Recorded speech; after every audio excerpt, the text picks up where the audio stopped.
అందరికీ నమస్తే. హైడ్రా వచ్చిన తర్వాత చెరువులో ఎఫ్టీఎల్ మొత్తం లెక్కలు తేల్చిండ్రు, బొమ్మలు వేసిండ్రు, పిక్చర్లు వేసిండ్రు.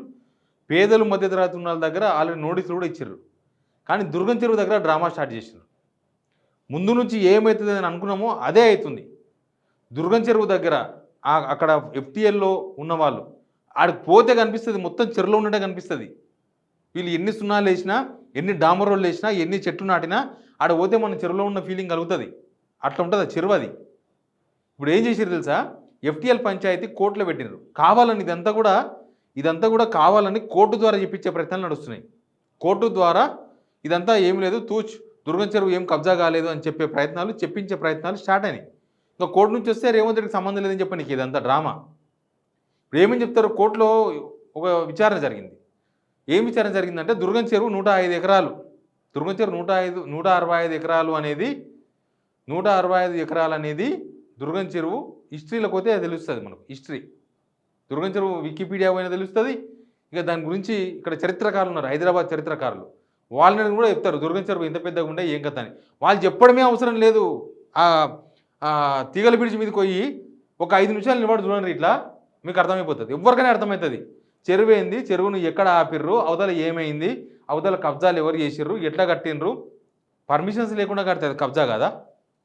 పర్మిషన్స్ ఉన్నదానికే హైడ్రాకు అడ్డు కాదు, పొడుగు కాదు. పర్మిషన్స్ ఇస్తే మాకేం సంబంధం, జిహెచ్ఎంసీల పర్మిషన్ సంబంధం లేదు, హెచ్ఎండిఏ పర్మిషన్ సంబంధం లేని అనవాళ్ళు. అసలు పర్మిషన్ లేని అసలు ఏ పేపరు లేని, పర్మిషన్ లేదు, హెచ్ఎండిఏ పర్మిషన్ లేదు, జిహెచ్ఎంసీ పర్మిషన్ లేదు, యువన్ పర్మిషన్ లేని తిరుపతి రెడ్డి ఇల్లు ఏరియా వాళ్ళకు మాత్రం నోటీసులు ఇచ్చి 30 రోజులు టైం ఇచ్చారు. దానిలో కోర్టుకు పోయినారు, స్టేలు తెచ్చుకున్నారు. ఒక కోర్టుకు పోతే కోర్టులో విచారణ, మా ఇల్లు ఎఫ్టీఏలో లేదు అని చెప్తారు వాళ్ళు.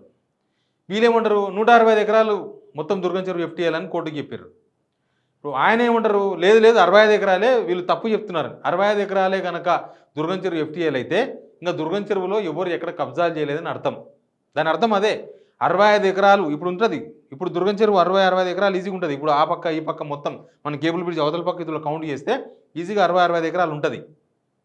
మరి మిగతా ఇదంతా కబ్జా కాదని చెప్పాలి. ఇప్పుడు అధికారులు చెప్తే ప్రజలు సహించరు, ప్రభుత్వం మీద అపవాదం వస్తుంది. చేతికి మట్టి అంటకుండా దులుపుకోవడం, చేతికి మట్టి అంటకుండా దీన్ని క్లియర్ చేయడం. ఇది క్లియర్ చేయడానికే కోర్టు వీళ్ళు చెప్పే వాదనలను బట్టి, వీళ్ళు ఇచ్చే సాక్ష్యాలను బట్టి, వీళ్ళు ఇచ్చే డాక్యుమెంటేషన్ బట్టి కదా కోర్టు తీర్పిచ్చేది. ఎప్పుడైనా అంతే. కోర్టు ఎక్కడ ఏ కేసులో అయినా కూడా. కానీ ఇక్కడ ఏం చేస్తారంటే రాజు మనవాడే, బంటు మనవాడే, ఇంకేముంటుంది, రాజు మనవాడే, ఆడున్న బంటు మనవాడే, మధ్యలో ఈ బంటు రోజులంతా మన వాళ్ళే, ఇంకేముంటుంది. అదే జరుగుతుంది. ఏం జరుగుతుంది అంటే ఇప్పుడు అక్కడ ఎవరి ఇల్లు కూల్చరు, ఎవరికి నోటీసులు ఆడ బఫర్ అని, తర్వాత ఫుల్ ట్యాంక్ లెవెల్ అని, ఎఫ్ అని, బి అని రాసిర్రు. ఆ ఏరియా పోతే కనిపిస్తాయి. కొంతమంది ఆల్రెడీ తుడిపేసుకున్నారు. వీళ్ళు రాసి వచ్చారు, కొంతమంది తుడుపుకున్నారు. రేవంత్ రెడ్డి వాళ్ళ అన్న తిరుపతి రెడ్డి ఇంటికి మాత్రం ఏది రాయలేదు. భయమైందో మరి ఏమైందో, తలకాయలు దిగిపోతే అనుకున్నారు ఏమో. రేవంత్ రెడ్డి వాళ్ళ అన్న ఇంటికే ఎఫ్ బి అని రాస్తే అది ఎఫ్ అని రాయాలి, బి కాదు, బఫర్ కాదు, ఫుల్ ట్యాంక్ లెవెల్ అది. ఎఫ్ అని కనుక రాస్తే ఉద్యోగాలు ఊచి అయితే భయపడరేమో వాళ్ళు. హైడ్రా అధికారులు జబ్బలు దర్చే వాళ్ళు, మేము దేనికి పుల్లులం సింహాలం అని జబ్బలు దర్చే వాళ్ళకి భయమైనట్టుంది. రంగనాథ్ గారికి పడ్డట్టుంది. లేకపోతే ఆడ ఎందుకు రాయలేదు, ఎందుకు రాపియలేదు, మిగతా అన్నీ రాపిచ్చారు, దాన్ని ఎందుకు రాయలేదు, భయం పడ్డాడు బాగా ఆయన. అయితే ఇప్పుడు ఏంది, ఈయన సేఫ్ చేయడానికి మొత్తం ఆ ఏరియానే అతను దుర్గం చెరువే 65 ఎకరాలు అనే కాడికి వచ్చింది కదా. ఇప్పుడు దుర్గం చెరువే 65 ఎకరాలు. మరి దుర్గం చెరువు 65 ఎకరాలు అయితే ఇప్పటిదాకా ఆ ఏరియాలో ఉన్న దాదాపు 4-5 కాలనీలకు ఎందుకు పర్మిషన్స్ లేవు? ఎప్పుడు అసెంబ్లీ కమిటీ తీర్మానం చేసింది. ఈయన ఎవరు చనిపోయింది కదా, దుబ్బాక మాజీ ఎమ్మెల్యే రామలింగారెడ్డి ఆ అసెంబ్లీ కమిటీకి చైర్మన్గా ఉండే. అప్పుడు 2006లో ఇదంతా జరిగింది. 2000 సంవత్సరంలో వరద వచ్చి మునిగిపోయింది ఆ ఏరియాలో మొత్తం. మునిగిపోయి అప్పుడే హెచ్ఎండిఏ హుడా వాళ్ళు క్యాన్సిల్ చేసిన పర్మిషన్స్ మొత్తం. ఉన్న దాంట్లో కూడా కొన్ని దాంట్లోకి లేవు, కొన్ని పైన ఉన్న దాంట్లో క్యాన్సిల్ చేసిండ్రు. 2006లో దుబ్బాక మాజీ ఎమ్మెల్యే, దివంగత ఎమ్మెల్యే రామలింగారెడ్డి గారు చైర్మన్గా అసెంబ్లీ కమిటీగా విచారణ జరిపించి ఇదంతా ఎఫ్టీఏలే, ఇదంతా ఇక్కడ ఏం పర్మిషన్స్ ఇవ్వద్దు అని చెప్పారు. వాళ్ళు అప్పటి నుంచి కోర్టులో తిరుగుతున్నారు. 2006 నుంచి ఆ ఏరియాలో ఉన్న వాళ్ళు చాలామంది కోర్టుకు పోతున్నారు. కోర్టులో పోతే హెచ్ఎండిఏ, జిహెచ్ఎంసీ వాళ్ళు అదే చెప్తున్నారు, ఇదంతా ఎఫ్టీఎల్ అని. కానీ ఇప్పుడు కొత్త పంచాయతీ ఏంది, వీళ్ళు 165 ఎకరాలు అని ప్రభుత్వం ప్రూవ్ చేసుకోవాలి. ఇప్పుడు ప్రభుత్వం దుర్గం చెరువు ఎఫ్టీఎల్ 165 ఎకరాలను ప్రూవ్ చేయాలి.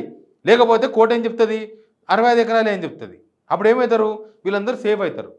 ఇప్పుడు ఈ డ్రామా మనకు అర్థం కావాలి. ఇప్పుడు వాళ్ళ అన్నను సేవ్ చేయాలంటే ఇప్పుడు వాళ్ళ అన్న ఎందుకే చప్పడాకుండా కూర్చున్నాడు, ఎందుకంటే పోతే అరే మీ ఇష్టం రా భయ్ అందరి ఇల్లు కూలిపోతాయి, నాదేముంది నాకు ఈ ఇల్లు కాకపోతే 10 ఇల్లు ఉన్నాయి. అటికేళ్ళకి ఆయన చెప్పేది అదే కదా, నాకు ఈ ఇల్లు కాకపోతే మా అన్న ముఖ్యమంత్రి మా తమ్ముడు మాకు 10 ఇల్లు ఉన్నాయి పోతాం, మీరు రోడ్డు మీద పడతారు మీ ఇష్టం అని చెప్పి వాళ్ళందరినీ ఎగేసి వీడి దాకా తీసుకొచ్చారు. 30 రోజుల టైం కూడా అయిపోయింది. 30 రోజుల టైం శుక్రవారం నాడే అయిపోయింది. ఆయనకి ఇచ్చిన నోటీస్ టైం, తిరుపతికి ఇచ్చిన నోటీస్ టైం 30 రోజులు అయిపోయింది. మరి హైడ్రాకు ఏమైంది, రంగనాథ్ గారికి ధైర్యం సరిపోతలేదు అటు ఓనికే, ఆయన గుండె స్పీడ్ పెరిగిందా, అటు పోవాలంటే గుండె అదురుతుందా రంగనాథ్ గారికి? పేదల ఇళ్ళ మీద మాత్రం పోతారు. మీరు హీరోలాగా కనిపిస్తున్నారు కానీ వ్యవహారం అంతా విలన్ వ్యవహారాలు కనిపిస్తున్నాయి వెనకాల. మీరు అందరి కొడితే హీరో అవుతారు, పేదలే మాత్రం కొడితే విలన్ అవుతారు. గవర్నమెంట్ విలన్ అయింది ఆల్రెడీ, పేదల అన్నంలో మన్ను పోసి. ఇప్పుడు వాళ్ళందరినీ సేవ్ చేస్తారా లేకపోతే 165 ఎకరం ప్రభుత్వం సేవ్ చేస్తారనే గేమ్ మనకు తెలవాలి. ఇప్పుడు ఉంది కోర్టులో విచారణ. మళ్ళీ 165 అన్ని చెరువులకు మీ దగ్గర ఏం ఆధారాలు ఉన్నాగా అన్ని ఎఫ్టీఎల్ ఫిక్స్ చేసింది, మరి ఏం ఆధారాలు ఉన్నాగా మిగతా వాళ్ళకు కూలగొట్టేసారు పోయి. ఇప్పుడు 165 ఎకరాలకు సంబంధించిన ప్రూఫ్స్ మీ దగ్గర ఏమున్నో తీసి బయట కోర్టుకి ఇవ్వాలి. ఇప్పుడు మీరు కనుక చేతులు ఎత్తేసారు అనుకో కోర్టు 65 ఎకరాలు ఫిక్స్ చేస్తుంది. దుర్గం చెరువు ఆల్రెడీ 65 ఎకరాలు ఇప్పుడు ఉంది. ఇంకా మిగతా ఎవరు ఇల్లు కూల్చాల్సిన అవసరం లేదు. ప్రభుత్వం అవసరమైతే వాళ్ళకి పర్మిషన్లు ఇస్తారు. ఇప్పుడు కొత్తగా పర్మిషన్స్ ఇస్తారు మొత్తం అన్నీగా. ₹1,00,00,000 వాల్యూ ఆడ గుట్టల బేగంపేట దుర్గం చెరువు పక్కన ఏముంటుంది, ఇండివిజువల్ ఇల్లు మొత్తం. కాబట్టి ఇప్పుడు ప్రభుత్వం చిత్తశుద్ధి నిరూపించుకోవాల్సిన అవసరం ఉంది. ఉత్తగా తమాషాకు నోటీసులు ఇచ్చినామని పేపర్లో టీవీలో హంగామా చేసి రేవంత్ రెడ్డి వాళ్ళ సొంత అన్నకే నోటీసులు ఇచ్చిండు అని చెప్పుకోవడం కాదు, అది కూలగొడితే లెక్క. ఉత్తగా టైంపాస్ ముచ్చట్లు చేస్తే లెక్క లేదు. ఇప్పుడు రేవంత్ రెడ్డి తిరుపతి రెడ్డిని సేఫ్ చేస్తాడా లేకపోతే బాధ్యత ఉన్న హైడ్రా చైర్మన్గా ఆయన కోర్టులో కరెక్ట్గా వాదనలు జరిపి 165 ఎకరాలు ప్రూవ్ చేసి ఆ ఇల్లు కూలగొడతాడు అనేది మనకు తెలుస్తుంది కొన్ని రోజుల్లో. నెక్స్ట్ హియరింగ్ ఉంది, మనకు అప్పుడు అర్థమవుతుంది ఏం జరుగుతుందో చూద్దాం. Please subscribe signal TV.